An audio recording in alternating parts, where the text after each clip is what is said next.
تفسیر القرآن آج کا سبق سورۃ الانعام آیت نمبر 44 اور 45۔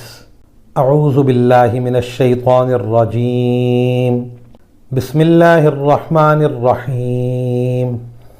فلما نسوا ما ذکروا به فتحنا علیہم ابواب کل شیء حتى إذا فرحوا بما أوتوا أخذناهم بغتة فإذا هم مبلسون فقطع دابر القوم الذين ظلموا والحمد لله رب العالمين۔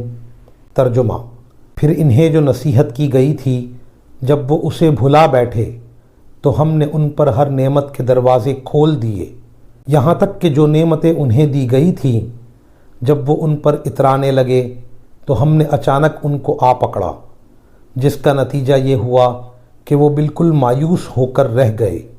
اس طرح جن لوگوں نے ظلم کیا تھا ان کی جڑ کاٹ کر رکھ دی گئی، اور تمام تعریفیں اللہ کی ہیں جو تمام جہانوں کا پروردگار ہے۔ اللہ تعالیٰ نے پچھلی امتوں کے ساتھ یہ معاملہ فرمایا کہ انہیں متنبہ کرنے کے لیے انہیں کچھ سختیوں میں بھی مبتلا فرمایا، تاکہ وہ لوگ جن کے دل سختی کی حالت میں نرم پڑتے ہیں سوچنے سمجھنے کی طرف مائل ہو سکیں۔ پھر ان کو خوب خوشحالی عطا فرمائی تاکہ جو لوگ خوشحالی میں حق قبول کرنے کی صلاحیت رکھتے ہوں وہ کچھ سبق لے سکیں۔ جب دونوں حالتوں میں لوگ گمراہی پر قائم رہے تب ان پر عذاب نازل کیا گیا۔ یہی بات قرآن کریم نے سورہ اعراف میں بھی بیان فرمائی۔